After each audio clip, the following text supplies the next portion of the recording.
CTS 두란노 성경교실에 오신 여러분 진심으로 환영합니다.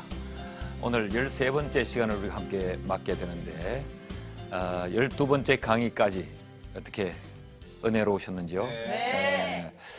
지난 시간의 강의를 우리가 한번 복습해 볼까요? 지난 시간 강의의 제목이 뭐였죠? 기다리라. 기다림. 그래요. 아직은 아닙니다. 기다림이라는 거죠. 하나님은 우리를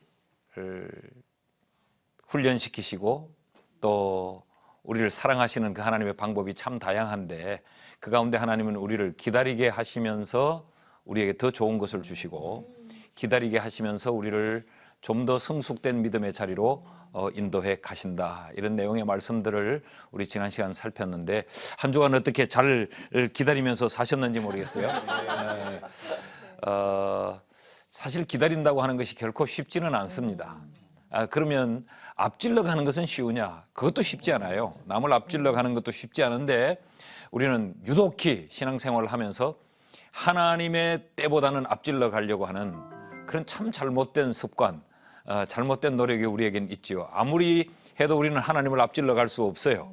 오히려 세상은 앞질러 가도 괜찮은데 세상은 앞질러 갈 줄 모르면서 하나님의 때를 앞질러 가려고 우리가 푸더니 헛된 노력을 할 때가 대단히 많지요. 그러나 하나님은 우리에게 기다리라라고 하는 것을 우리의 삶의 매 순간순간 우리에게 말씀하고 계신다라는 내용을 함께 살폈는데 자, 지난 시간 그 말씀을 받고 한 주간을 어떻게 살았는지 아니면 또 머릿속에 지금 한 주간 지난 지금 무엇이 기억에 남는지 오늘도 여전히 한승 형제로부터 시작하겠습니다. 또 여전히 하나님의 기다림은 우리의 믿음을 견고케 하시면서 저는 목사님 주님이 꼭 그렇게 말씀하시는 것 같아요. 함께 가자. 함께 가자. 너 먼저 빨리 서두르면 함께 가자. 그 마음으로 일주일을 지냈습니다. 네, 멋있는 말이죠. 하나님이 함께 가자. 그런데 하나님이 한승 형제한테 그렇게 말씀하지 않았을 것 같아요. 제 생각에. 너무 잘난 척하지 마. 천천히 가자니까 나랑 이렇게 하셨을 것 같아요. 예, 그 마음이죠. 네. 멋진 표현이었어요. 우리 라헬 자매는요? 저는 지난주 말씀에서 반드시 하나님은 이루신다 이렇게 해피엔딩의 하나님을 저도 고백했던 것 같은데 저도 기억해요. 막 울었던 거. 오늘 안 올 거예요. 그 하나님이 주셨던 약속 그리고 말씀으로 그것들을 확신하게 해주시잖아요. 그래서 그 말씀 붙잡고 또 그 약속 붙잡고 이렇게 확신을 가지고 좀 한 주를 보냈던 것 같아요. 네. 하나님은 항상 끝을 좋게 하신다. 그 말씀 붙들고 한 주를 살았대잖아요. 얼마나 대견스럽고 그래요. 우리 병임 자매는요? 저도 이 말씀을 같이 붙들고 네. 한 주를 정말 행복하게 살았고요. 네. 기억에 남는 거는 하나님은 기다리게 하실 때 결코 혼자 내버려 두지 않으시고 말씀으로 또는 사람을 붙여주셔서 끝까지 돌봐주시는 정말 좋으신 하나님, 그 하나님을 기억하면서 정말 주변에 있는 사람들을 다시금 이렇게 돌아보는 또 그런 시간도 됐던 것 같습니다. 네. 예. 아주 똑똑한 학생들이죠. 우리 병임 자매가 하나님을 기다리게 할 때 혼자 버려두지 않는다. 또 사람들을 통해서 기다릴 수 있도록 말씀을 들려주기도 하고 하나님이 친히 함께 해주시기도 하고 또 기다리는 동안에도 하나님은 우리에게 보리를 6번 데워주시듯이 우리에게 만족하게 채워주시면서 기다릴 수 있도록 만들어 주신다. 근데 문제는 우리가 그런 걸 잘 이제 못 본다는 게 문제인데 우리 이 한승 형제, 라헬 자매, 병임 자매는 한 주간 동안 한 주가 얼마나 길어요. 7일이나 되는 그 긴 시간을 잘 그 말씀을 기억하고 그렇게 몸부림치며 살았다는 것이 얼마나 감사한지 모르겠어요. 자, 오늘 13번째 시간의 주제는 이렇습니다. 복잡한 우리, 단순하신 하나님. 매 시간 우리가 보는 거지만 제목이 너무 멋있잖아요. 아직은 아닙니다. 기다림. 희망의 열쇠 순종. 복잡한 우리, 단순하신 하나님. 오늘 시간도 기대되시죠? 네. 오늘 본문은 지난 시간 본문과 좀 중첩이 되는 내용인데 룻기 3장 8절부터 18절까지의 말씀입니다. 이 말씀을 우리 10절부터 13절까지만 다 같이 한음성으로 읽겠습니다. 같이 읽으실까요? 시작. 그가 이르되 내 딸아 여호와께서 내게 복 주시기를 원하노라. 내가 가난하건 부하건 젊은 자를 따르지 아니하였으니 내가 베푼 이내가 처음보다 나중에 더하도다. 그리고 이제 내 딸아 두려워하지 말라. 내가 내 말대로 내게 다 행하리라. 내가 현숙한 여자인 줄을 나의 성읍 백성이 다 아느니라. 참으로 나는 기업을 물을 자이나 기업 물을 자로서 나보다 더 가까운 사람이 있으니 이 밤에 여기서 머무르라. 아침에 그가 기업 물을 자의 책임을 내게 이행하려 하면 좋으니 그가 그 기업 물을 자의 책임을 행할 것이라. 만일 그가 기업 물을 자의 책임을 내게 이행하기를 기뻐하지 아니하면 여호와께서 살아계심을 두고 맹세하노니 내가 기업 물을 자의 책임을 내게 이행하리라. 아침까지 누워 있을지니라 하는지라. 아멘. 하나님은 우리를 기다리게 하세요. 그러나 하나님의 때가 되어 우리의 응답을 주실 때는 하나님은 신속하게 응답을 주십니다. 하나님은 기다릴 때는 기다리게 하시지만 하나님의 원하시는 그 기다림의 시간이 이루고 나면 주실 때는 아주 신속하게 하나님 우리에게 내어주시는 하나님이야. 그런 의미에서 우리는 이렇게 한번 머릿속 기억을 했으면 좋겠어요. 따라합시다. 기다림은 길지만 응답은 빠르다. 아멘. 네, 참 길게 기다리고 오는 것 같은데 그건 길어요. 그러나 하나님이 응답해 주시는 시간은 가장 빠르게 내게 가장 적절한 타이밍에 주니까 그 응답은 가장 빠른 것일 수 있다는 거지요.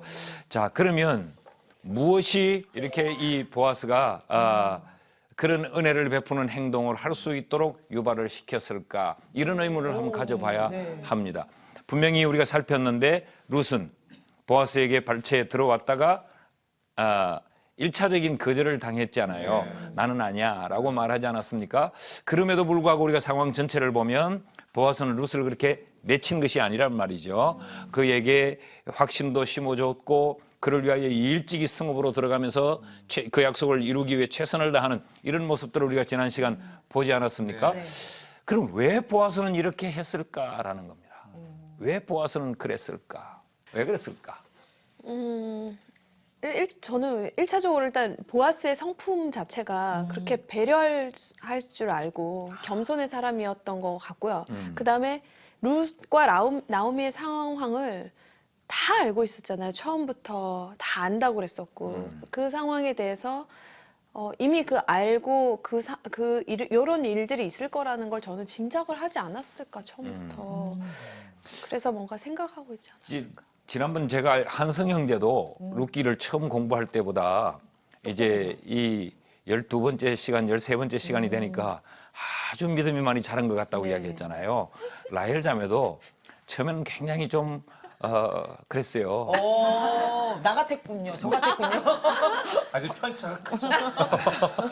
근데 아주 지금 룻기를 쭉 공부해오는 동안 아주 성경을 보는 눈, 생각하는 이 생각이 아주 깊어졌다. 병임자매는 처음부터 생각이 깊고 처음부터 아주 믿음이 아주 높은 자리에서 시작을 하는 것 같아요. 아멘, 아멘. 근데 시간이 가면서 내려오면 안 되는데. 눈치채셨어. 네. 자, 왜 그랬을까라는 이런 의문을 가져보면 여기서 우리는 그 하나님으로 상징되어지는 이 보아스를 통해서 우리가 배울 것이 또 많습니다. 그래서 지난 시간 말씀과 좀 겹쳐지는 이 본문의 말씀을 우리가 다시 살피려고 하는데, 자, 10절부터 13절 말씀까지 우리 큰 소리로 한번 읽읍시다. 10절에서 13절 말씀까지 같이 읽어요. 시작. 그가 이르되 내 딸아 여호와께서 내게 복 주시기를 원하노라. 내가 가난하건 부하건 젊은 자를 따르지 아니하였으니 내가 베푼 이내가 처음보다 나중에 더하도다. 그리고 이제 내 딸아 두려워하지 말라. 내가 내 말대로 내게 다 행하리라. 내가 현숙한 여자인 줄을 나의 성읍 백성이 다 아느니라. 참으로 나는 기업 물을 자이나 기업 물을 자로서 나보다 더 가까운 사람이 있으니 이 밤에 여기서 머무르라. 아침에 그가 기업 물을 자의 책임을 내게 이행하려 하면 좋으니 그가 그 기업 물을 자의 책임을 행할 것이니라. 만일 그가 기업 물을 자의 책임을 내게 이행하기를 기뻐하지 아니하면 여호와께서 살아계심을 두고 맹세하노니 내가 기업 물을 자의 책임을 내게 이행하리라.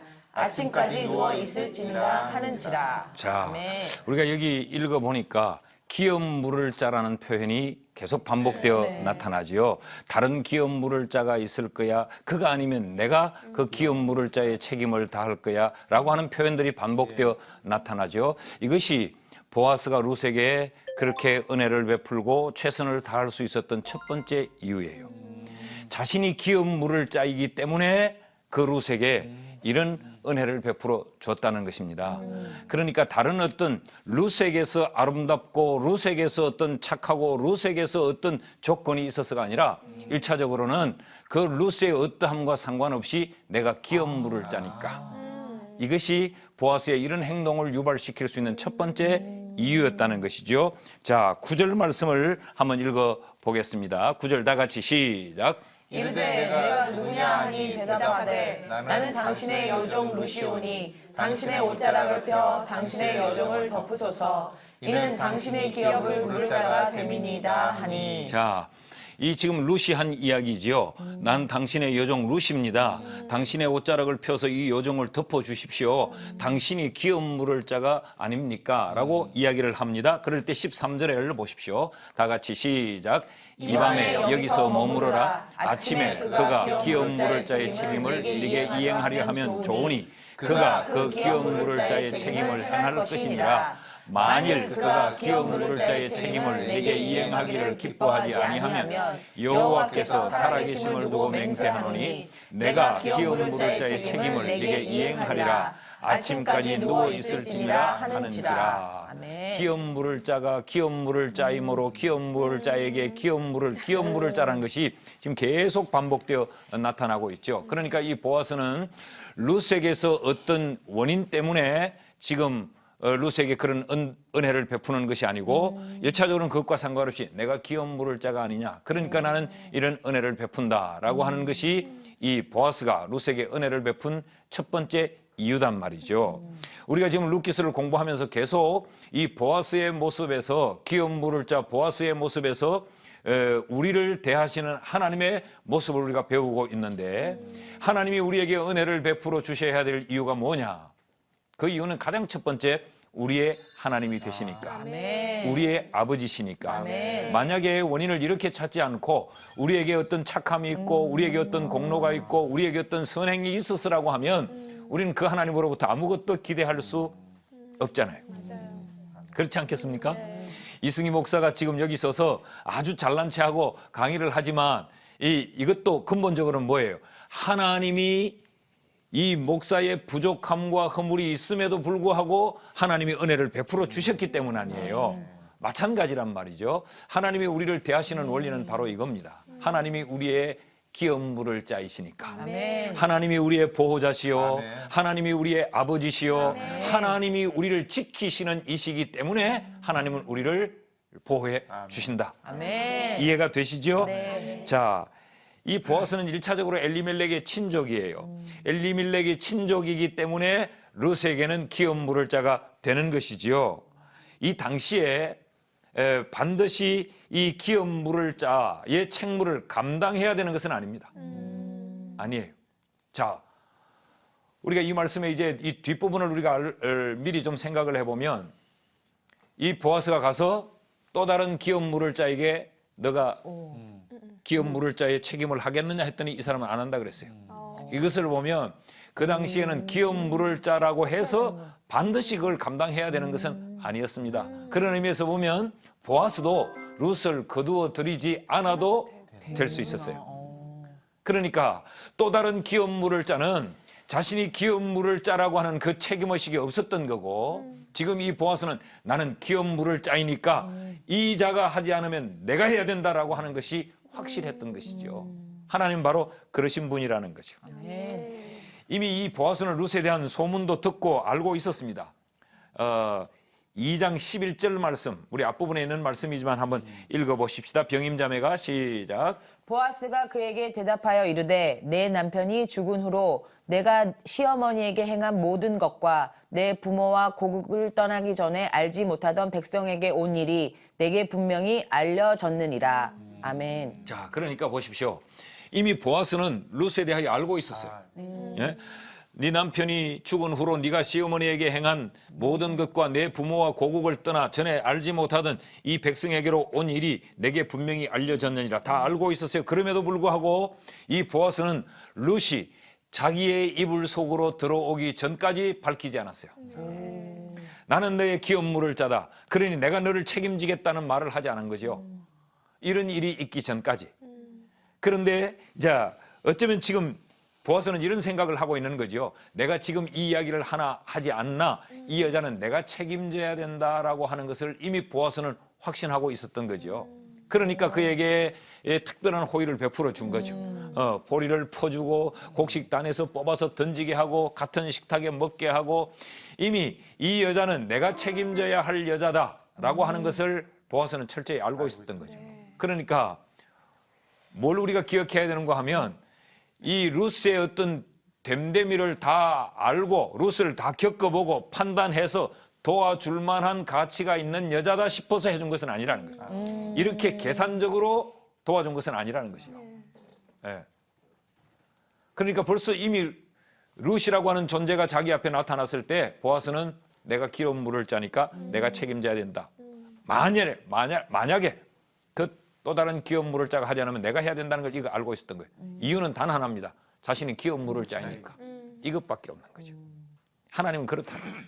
하나님은요, 우리에게 허물도 있고 우리에게 약함도 있고 우리에게 여러 부족함이 다 있어도 그것을 시시비비를 따져서 하나님은 우리를 다 경중을 달아보고 잘 뒷조사를 해보고 판단해보고 그러지 않는다는 거죠. 내가 너희의 아버지니까. 이 하나의 이유로 우리에게 은혜를 베푸시는 분이에요. 자, 그래서 이 책임 이행을 하겠다는 그 보증으로 보리를 6번이나 되어주고 이런 일들을 다 하지 않습니까? 성경을 한번 보시겠어요? 요한복음 1장 12절입니다. 라헬이 한번 읽어봅시다. 네. 영접하는 자 곧 그 이름을 믿는 자들에게는 하나님의 자녀가 되는 권세를 주셨으니 아멘. 아멘. 영접하는 자, 곧 그 이름을 믿는 자들에게 그 믿는 자들은 누구예요? 여기 있는 우리들이죠. 우리에게는 하나님의 자녀가 되는 권세를 주셨다. 이 이유 때문이라는 거예요. 우리가 예수를 믿음으로 하나님의 자녀가 된 이 하나의 이유로 우리에게 뭘 주느냐? 권세를 주신다. 하나님의 자녀가 되었다라고 하는 말은 후사가 되었다는 말이죠. 상속자가 되었다는 이야기 아닙니까? 하나님의 자녀가 되었다는 말은 우리가 기도할 아버지가 생겼다는 말이고 우리의 기도를 하나님은 들어주셔야 된다는 이야기고 그래서 성경의 기도에 대한 가르침을 가질 때 어느 정도의 볼륨으로 크게 기도하면 내가 응답하겠고 며칠 동안 이 기간을 채우면 내가 응답하겠고 이러한 자세로 기도하면 내가 응답하겠고 이런 것은 아무 곳에도 말하지 않죠. 구하라. 주실 것이요. 왜 구하면 줘요? 내가 아버지요. 너는 나의 자녀니까. 이 관계성이 얼마나 중요한지. 하나님은 우리를 대할 때 우리의 어떤 특별한 효심을 보고 거기에 따라서 우리에게 대하시는 것들도 성경에 많이 나타나지만 그 1차적인 것은 관계 때문에 대하는 거예요. 이스라엘 백성들이 그렇게 하나님의 마음을 아프게 해도 하나님이 그들을 버리지 아니하신 것은 관계니까. 저희 아버지가 제가 어릴 때 좀 말을 좀 안 듣고 좀 속상하게 하면 넌 내 아들 아니다 그랬어요. 넌 내 아들 안 한다 그랬어요. 그런데 안 한다고 해서 아들이 안 될 수가 있는 게 아니잖아요. 예. 그때마다 나는 그러지. 하지 말라고. 하지 말라고. 그래도 여전히 나는 아버지 아들이고 여전히 그 집에서 자고 있고 여전히 그 아버지에게 학비를 받고 있고 아버지와 자녀의 이 관계.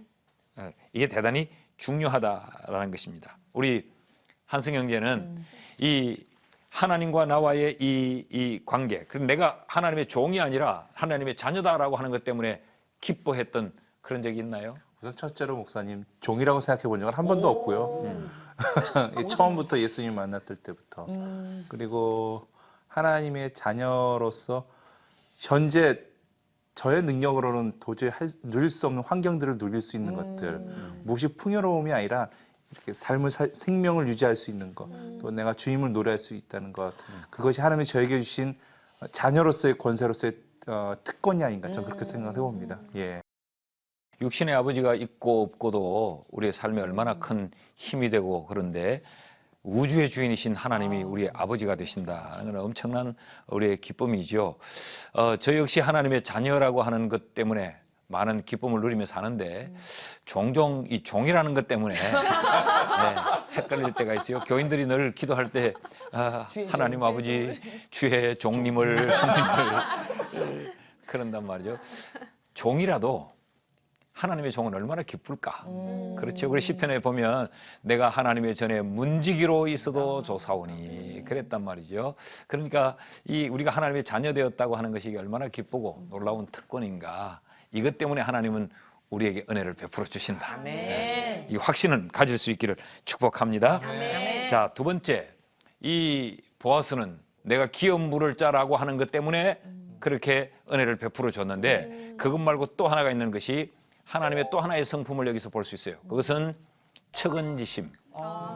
다시 말하면 이 긍휼의 마음입니다. 지금 우리가 지금까지도 살펴봤듯이 이 보아스에게는 긍휼의 마음이 참 있다고 하는 걸 우리가 볼 수 있죠. 3장 9절, 13절을 제가 한번 읽어 보겠습니다. 9절을 보면요. 이르되 내가 누구냐 하니 대답하되 나는 당신의 여종 루시오니 당신의 옷자락을 펴 당신의 여종을 덮어소서. 자, 이 상황이 보십시오. 굉장히 낯설고 아주 황당한 상황입니다. 갑자기 보니까 여자가 하나 이불 밑에 들어와 있어요. 그래서 네가 누구냐? 그러니까 대답하되 나는 당신의 여종 룻입니다. 당신의 옷자락을 펴 당신의 여종을 덮어소서. 지금 이 룻의 입장이 한번 되어 보십시오. 민망함도 있고 부끄러움도 있고 마음에 막 두려움도 있고 덜덜덜덜 떨리고 그러면 당신의 여종을 덮어주세요라고 하는 이 모습을 보고 13절을 보십시오. 여호와께서 살아계심을 두고 맹세하노니 내가 기업 물을 자의 책임을 네게 이행하리라. 그러니까 기업 물을 자로서의 책임 의식이 보아스에게는 확실했을 뿐만 아니라 아까 말씀과 연결을 해서 보면 그렇게 두려워 떨고 있고 이국 땅에서 찾아와 여기 있는 그러면서 그 낯선 타국 땅의 그 남자의 이불을 들고 거기에 누워 있는 그 발치에 있는 이 여인을 보면서 이 보아스는 긍휼의 마음이 발동한 거죠. 이게 하나님의 마음이라는 겁니다. 하나님은 우리를 대하실 때 계산적으로만 대하지 않으세요. 하나님은 누구시냐? 긍휼의 하나님이시다. 아멘. 이 하나님의 이 긍휼하심이 우리에게 은혜를 베푸시는 그 1차적 원인이 돼요. 그 긍휼함의 은총을 거두면 우리는 하나님 앞에 설 수가 없어요. 그래서 구약 성경 말라기서를 보면요. 그 말라기서에 하나님이 이스라엘 백성들이 예배가 무너지고 하나님 앞에 제대로 사는 이 신앙의 삶이 무너졌을 때 하나님이 내건 게 뭐냐 하면 내가 너희들에게 긍휼의 은총을 거두겠다 그랬어요. 너희들이 내게 불쌍히 여겨달라고 해봐라. 내가 너희를 불쌍히 여겨주지 않겠다는 거죠. 긍휼이란 불쌍히 여기는 마음 아니에요. 은혜와 긍휼이라는 단어를 딱 놓고 이걸 직역해보면 참 재미있습니다. 은혜라는 이 단어는 자격이 없는데 주시는 것이 은혜예요. 그래서 공짜라는 이야기를 하죠. 긍휼이라는 단어가 뭐냐? 자격이 있는데 안 주시는 거예요. 어떤 자격이 있는데 매 맞아야 되는데 벌 받아야 되는데 죽임당해야 되는데 하나님이 우리를 그렇게 대하지 않는 거. 그게 뭐예요? 그러니까 불쌍히 봐주는 거지. 아유 병임이가 불쌍하니까 그냥 봐주자. 이런 거지. 그러니까 막 한성 형제와 라헬 자매가 둘이서 막 해요. 병임이 저거 그냥 두면 안 돼. 막 둘이서 막 하는데 그래서 병임이는 막 불안에 떨고 있어요. 그때 긍휼이 많으신 목사님이 가서 한성아 라헬아 병임이가 불쌍하잖아. 우리 불쌍히 봐주자.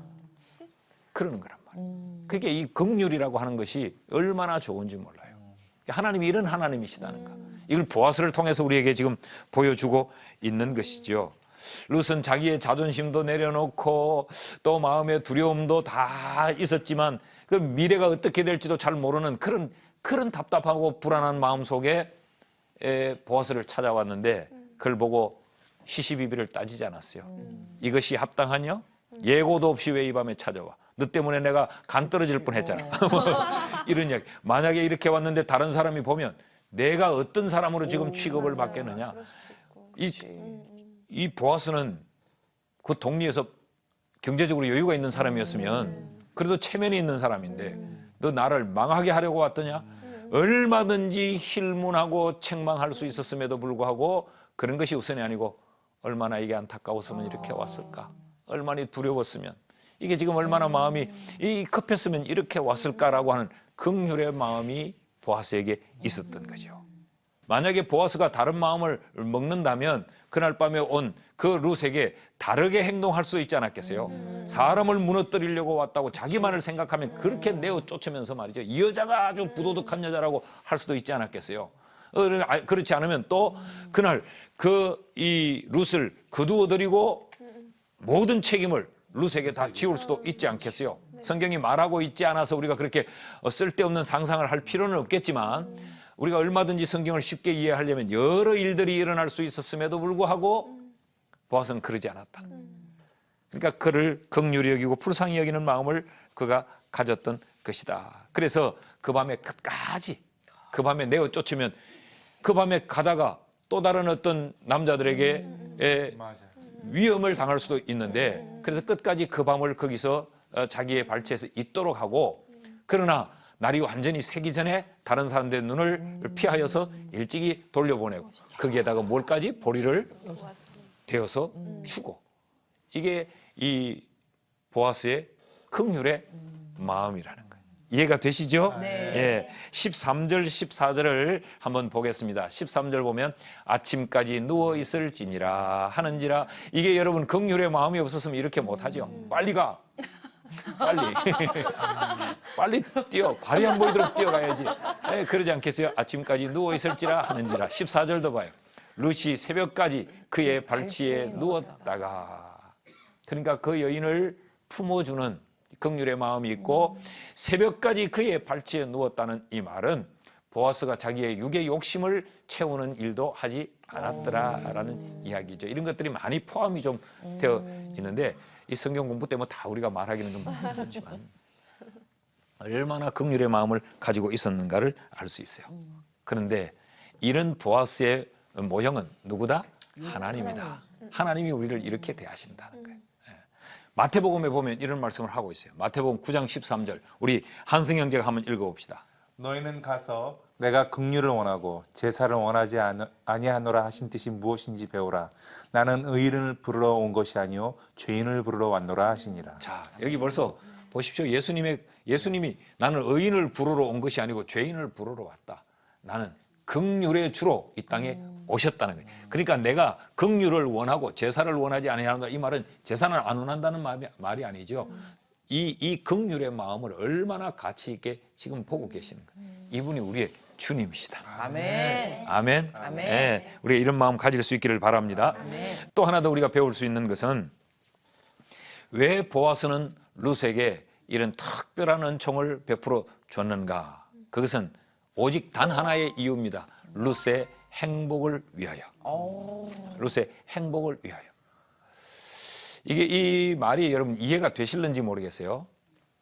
하나님은 우리가 행복하기를 원하세요. 아멘. 창세기에서부터 이건 드러나 있습니다.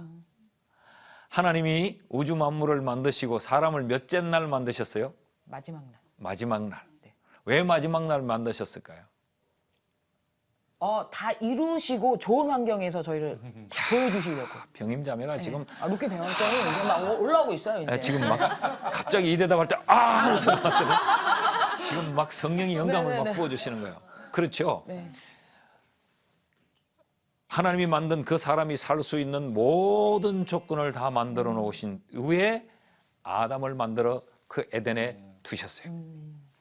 그리고 성경에는 기록되어 있지 않지만 틀림없이 하나님이 아담에게 이러셨을 것 같아. 아담, 뭐 필요한 게 더 있을까? 그랬을 것 같아. 아주 하나님이 아주 분위기 있는 음성으로 아담, 더 필요한 것 있으면 말해봐. 그랬을 것 같아. 그럴 때 아담이 또 뭐라고 대답했을 것 같아요? 아니요, 만족해요. 그랬을 것 같아. 그리고 아담이 하와를 끌고 에덴 동산에 가서 또 이랬을 것 같아. 하와, 뭐가 필요하지? 그래서 그렇게 하고 아니요. 그러니까 하나님은 그렇게 사람이 행복하기를 원하세요. 또 하나 더. 그리고 여섯째 날 사람을 만드시고 하나님이 일곱째 날 쉬셨죠. 네. 그러면서 하나님이 무조건 쉬었다고만 말하지 않고 그 일곱째 날을 성경을 보면 뭐라고 말하느냐? 복 주시며 이르시되. 그 일곱째 날은 하나님이 복 주신 날이에요. 근데 그 일곱째 날은 하나님 편에서는 일곱째 날이지만 사람 편에서는 첫째 날이죠. 여섯째 날 만들어져서 딱 만나는 첫날이 일곱째 날. 그날이 복된 날이었다는 거죠. 또 하나님이 사람을 만드시고 사람에게 가장 먼저 했던 하나님의 행위가 뭐냐? 그들에게 복을 주시며 이르시되 생육하고 번성하여 땅에 충만하라 그러셨다. 그러니까 창세기 1장만 우리가 딱 봐도 하나님은 사람에게 가장 먼저 하신 행위가 복 주신 날이요. 그 인간이 만나는 첫날을 복된 날로 시작하게 하셨고, 모든 조건을 갖추어 놓고 거기 사람을 두시고, 이게 하나님이에요. 우리를 향한 하나님. 그러니까 하나님은 우리를 행복하기를 원하시는 분이시단 말이죠. 아멘. 믿습니까? 아멘. 그런데 이제 이 행복의 조건이 세상 사람들과 말하는 그 조건과 무조건 일치하는 건 아니겠죠. 세상 사람들은 좋은 집에 뭐 좋은 조건에서 사는 것만 행복이라고 말하지만 진짜 행복은 뭐예요? 하나님 안에. 막 표현하면 하나님하고 노는 게 제일 행복해요. 맞아. 대통령하고 노는 것보다 하나님하고 노는 게 너무너무 해요. 논다고 표현하는 게 여러분 다 이해하시리라고 네. 생각합니다. 하나님과 예배하고 하나님과 찬양하고 하나님 앞에 기도하며 교제하고 이게 최고의 행복 아니에요. 그럼 하나님이 필요한 거 다 주시지. 같이 막 하나님이 우리를 하고 예배하면서 놀다 보니까 너 옷이 필요할 것 같다? 이 겨울에 이거 안 춥니? 하나님 주실 거고 너 너무 야 너무 몸이 부실해 보인다. 야. 고기 좀 먹어야 되겠다. 하나님 주실 거. 야, 근데 내 대화를 해보니 너 조금 무식한 것 같은데. 너 조금 배웠으면 좋겠다. 지혜도 또 하나님이 부어주시고. 이게 얼마나 좋은 거냐고. 하나님이 우리가 행복하기를 원하는데 이 모습이 보아스에게서 보여집니다. 자, 11절 말씀을 우리 같이 한번 읽어볼까요? 시작. 그리고 이제 내 딸아 두려워하지 말라. 내가 내 말대로 내게 대행하리라. 보십시오. 이건 누가 한 말이에요? 보아스가 루스에게 한 말이죠. 내 딸아 두려워하지 말라. 내가 내 말대로 내게 다 행하리라. 이게 루스를 향한 보아스의 마음이에요. 이게 하나님이 우리를 향한 마음이라는 것이죠. 또 그 다음 절 13절 시작. 이 밤에 여기서 머무르라. 아침까지 누워 있을지니라 하는지라. 보십시오. 아멘. 그 밤에 그 룻을 내어 보내면 룻은 아직까지 그곳의 지리가 익숙한 여자가 아니잖아요. 타국 땅에 지금 왔는데 그 밤에 내어 보내지 않아요. 여기 머물러라. 아침까지는 누워 있을지니라.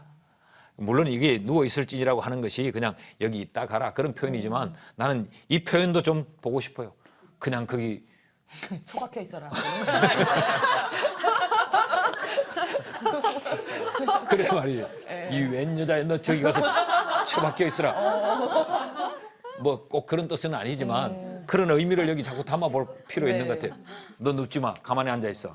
난 누워 잘 거야. 뭐 그럴 수도 있는데 여기 누워 있으라. 너 얼마나 두렵고 너 얼마나 무서움을 가지고 여기 왔겠니. 편히 쉬어라는 거죠. 그러니까 그 룻을 배려하는 이게 지금 보아스란 말이죠. 또 18절요. 같이 읽어봅시다. 시작. 이에 시어머니가 이르되 내 딸아 이 사건이 어떻게 될지 알기까지 앉아 있으라. 그 사람이 오늘 이 일을 성취하기 전에는 쉬지 아니하리라 하니라. 자, 아멘. 그러니까 지금 룻이 나오미가 보아스를 어떻게 보고 있어요? 그분은 일을 성취하기 전에는 쉬지 않는다. 지금 이 성취하기 전에 쉬지 않는다 이 말은 무슨 말이에요? 너를 위해 일해 줄 거야. 반드시 내 필요를 그 보아스는 채워줄 거야. 라고 지금 어머니가 말하고 있잖아요. 이게 보아스더라라는 거예요. 보아스는 룻이 행복하기를 원하는 사람.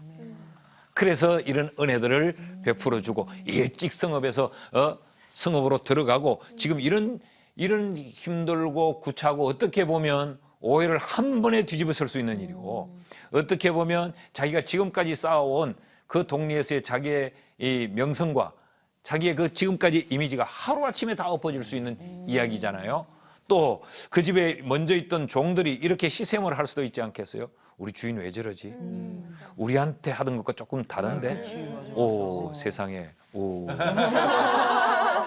할 수도 있지 않겠어요? 그럼에도 불구하고 보아스는 그런 것들보다도 이 룻이라는 여자가 행복하기를 원해서 행동하는 거예요. 목회를 하다 보면 참 이런 이 보아스처럼 행동하기가 굉장히 어렵다는 걸 느낄 때가 많아요. 어렵다. 예를 들어서 또 어떤 분을 조금 사랑의 마음을 가지고 보여주면 아, 목사님 저 사람 장로시키려고 저래? 뭐 이런 이제 오해. 또 만약에 그 여자분일 것 같으면 목사님 저기 권사시키려고 저기는 저러나? 또 아니면 돈 있는 사람 같으면 목사님은 돈 많은 사람이라서 저렇게 대하는가 봐. 이런 어떤 오해를 받을 수가 있지 않겠어요? 그래서 멈칫 주저주저 되는 경우들도 참 많아요.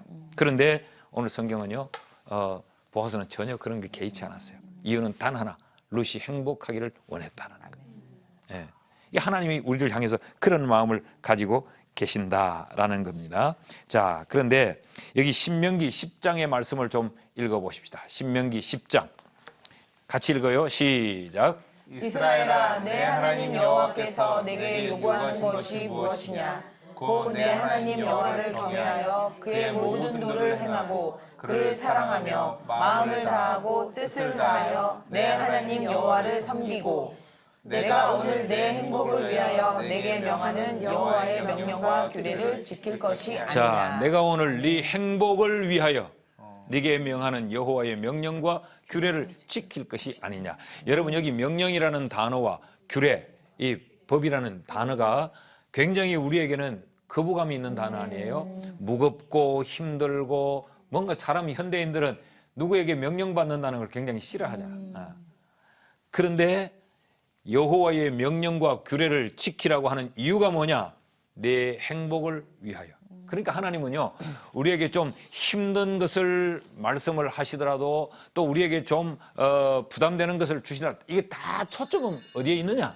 우리가 행복하도록 하는 거예요. 이게 하나님의 마음이라는 거죠. 우리가 살면서도 이런 경우가 있잖아요. 왜 하나님 이런 걸 자꾸 이렇게 명령하지? 예. 우리 집사님 한 분 지금은 이제 세상을 떠셨는데 그 몸이 좀 불편하신 분이었어요. 그래서 이렇게 다리가 두 다리가 다 불편하셔서 목발에 의지해서 이렇게 걸음을 걸으시는 분인데 얼마나 불편하겠어요. 그러니까 이렇게 생활하는데 늘 자칫 넘어지기도 하고 늘 그런 분이었어요. 근데 그분이 한날 제게 이런 이야기를 하는 거예요. 목사님이 보시다시피 내가 지금 이렇게 장애 때문에 내 몸을 내 마음대로 못 움직이잖아요. 그런데 이러면 하나님이 나는 좀 특별히 봐줘야 되는 거 아니냐고. 그럼 특별히 봐줘야 돼. 조금 내가 뭐 실수하고 그래도 좀 봐줘야 되지 않냐고 불쌍하니까. 그런데 하나님 남보다 나를 더 예민하게 간섭하시고 다루시는 것 같아. 교회 와서 조금 어떻게 사람들하고 대화하다가 그냥 이 혈기를 좀 부리면 금방 표가 난다는 거지. 휴대폰이 떨어져서 박살이 나거나 그런다는 거. 안 그러면 넘어져서 다쳐서 막 이런데 상처를 이렇게. 나보다 더 못된 말을 하는 사람도 가만히 두고 그 사람은 사지가 멀쩡한 사람인데 두고 나는 이렇게 몸이 불편한데도 그 사람보다 좀 덜 못된 짓을 했는데도 난 하나님이 금방 이렇게 하니까 죽겠다는 거예요. 이게 너무 힘들다는 거예요. 그래서 제가 그랬어요. 그때 로마서에 있는 말씀을 내가 펼쳐서 보라고 했어요. 네 육신의 정욕대로 마음대로 하도록 나 버려두는 건 이거 하나님이 버려뒀다고 표현해요. 이게 자유가 아니라는 거예요. 이게 진정한 자유가 아니고 하나님이 버리신 거예요. 집사님 어떻게 하는 게 좋겠어? 하나님이 집사님이 막 그러더라도 버려두시는 게 좋겠어요? 그때마다 간섭하는 게 좋겠어요? 간섭하는 게 좋대. 그럼 하나님이 왜 그렇게 했을까? 나 잘 되라고. 그 이야기죠. 우리가 행복하도록 하기 위해 하나님이 그렇게 하셨다. 살면서 이런 건 여러분 느낄 때가 없습니까? 야, 하나님 왜 이러지? 정말 짜증나네. 그런 경우가 없었을까요? 병임자매? 뭐 지금 영감이 오는 게 없나요? 저 같은 경우에는 그 교회 안에서 이렇게 어떤 제가 좀 책임을 지고 해야 되는 부분들이 많이 생겨날 때 네. 저는 그게 너무 부담스럽고 싫은 거예요. 근데 돌이켜서 조금 생각해 보면 하나님이 저를 쓰시기 위해 그 교회 보내셨고 또 그 과정을 잘 통감을 하면 저한테 주는 그 기쁨과 행복이 굉장히 컸었거든요. 그러면서 날마다 좀 그런 것들을 좀 이겨내가면 좀 성숙하는 과정이긴 했지만 저는 좀 저한테 좀 집중되는 그런 것들이 좀 많이 좀 부담스럽고 좀 힘들었던 적이 많았어요. 예. 충분히 우리가 이해할 수 있죠. 네. 교회에서 그냥 조용히 바람처럼 네. 왔다가 그냥 탁 나 혼자 은혜 생활 고상하게 하고 바람처럼 싹 이렇게 가고 싶은데 뭐 이것 맡아라 저것 맡아라 하니 일찍 가야 되죠. 그거 준비해야 돼. 아 정말 왜 꼭 이렇게 교회 생활을 해야 돼? 네, 이런 맞아요. 경우도 있을 네. 수 있죠. 근데 지나보면 그것 때문에 내가 행복을 누릴 네. 때가 참 많고 보람도 가지고 네. 이 교회 생활을 하는 것 같고 말이죠. 라헬 자매는요? 저는 하나님 왜 이러시지 할 때가 너무 많아요, 목사님. 너무 많아서 사실 일일이 다 기억해내기는 어려운데요. 근데 지나고 나면 다는 모르겠어요. 하나님의 뜻을. 나 잘되라고 하는 거겠지라는 마음을 그 당시에도 사실 느끼긴 하는데 지나고 나도 과연 나 잘되라고 하신 거 맞았을까라는 것도 있었지만 그 기간이 오히려 한 번 더 지나고 나니까 그리고 이제 그것들이 눈으로 딱 펼쳐지고 나니까 그 결과들이 그러니까 역시 이거였구나 했던 그런 기억들은 좀 있는 것 같아요. 네. 그래서 라헬 자매 이름을 뒷북이라고 붙였어요. 뒷북라에 우리 모두가 항상 이렇게 뒷북을 네. 친단 말이죠. 그러니까 결국 하나님이 우리에게 어떤 명령을 하시고 우리에게 어떤 규례를 허락하시는 것은 우리를 속박하기 위함이 아니고 우리가 행복하기를 원하는 것이다. 예. 얼마나 이게 감사한지 모르죠. 또 요한 복음 16장 33절 말씀도 한번 읽어보겠습니다. 다 같이 시작. 이것을 너희에게 이르는 것은 너희로 내 안에서 평안을 누리게 하려 함이라. 세상에서는 너희가 환난을 당하나 담대하라. 내가 세상을 이기었노라. 이게 예수님이 우리를 향한 마음이라는. 내 안에서 너희를 평안을 누리게 하라. 그런데 우리는 이게 하나님의 뜻을 온전히 이해하지 못하기 때문에 늘 이제 원망도 하고 막 또 무너질 때도 있고 불평도 하고 그럴 때도 있죠. 어느 친구 목사님이 이런 이야기를 제게 하더라고요. 새벽마다 새벽 기도를 해야 되는데 교인들은 뭐 못 일어나면 안 오면 되는 거고 뭐 그렇잖아요. 그러니까 목사님은 항상 이 시간에 신경을 쓰고 살아야 돼요. 그래서 한 날 그랬대요. 탁 일어나는데 새벽기도가 이미 시작 시간이 지났더래요. 뭐 이제 큰 교회 같으면 부목사님들이 또 하시고 이러겠지만 아마 혼자 있는 목사님이라 그래도 일을 어떡하나 싶더래. 교회에 지금 가도 이미 늦었고 교인들은 지금 어떻게 하고 있을까 막 그 생각을 하다가 그랬대. 하나님 새벽기도는 누가 만들었냐? 왜 새벽기도를 만들어서 이렇게 우리를 불편하게 하냐고. 어느 하루 저녁도 잊어버리고 마음 편하게 잠 못 자게끔 왜냐고 막 원망을 막 했대요. 그러니까 하나님이 그러시더래요. 얘야 내가 그렇게라도 했으니 네가 기도하지. 네가 그러면 기도를 했겠냐? 그러시더래요. 그러고 나니까 정말 그게 엄청난 큰 은혜더라는 거죠. 목사님이 이런 생각을 했대요. 비가 막 쏟아지는데 교인들이 우산을 맞으면서 비를 맞고 막 오더래요. 이야, 이렇게 비 오는데 자기 같으면 안 왔대. 자기 같으면 안 왔대. 그런데 자기는 안 올 수밖에 없잖아. 목사니까 온 거죠. 그래서 이게 목사라고 하는 게 굉장한 짐이라고 생각했는데 이게 은혜구나. 이런 것이 나를 속박하는 것이 아니고 이것이 결국 하나님 곁에 있도록 만드는 것이구나. 그래서 감사했다라는 고백을 들어본 적도 있어요. 그 고백이 제 고백인지 모르지만. 네. 그러니까 결국은 하나님은 우리의 행복을 위하시는 분이시다. 오늘 세 가지를 우리가 살폈는데 첫째는 뭐였죠? 귀여운 물을 짜이기 때문에 하나님이 우리와의 관계 때문에 아버지가 되시고 우리의 자녀되기 때문에 그렇다. 두 번째는요.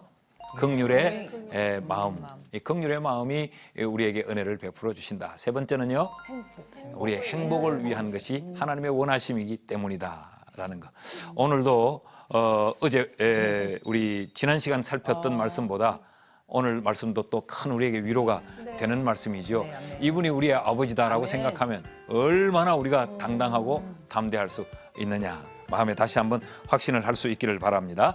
이제 13번째 시간 강의를 다 마쳤습니다. 또 한 주간 승리할 수 있기를 바랍니다. 오늘 강의 여기서 마칩니다. 감사합니다.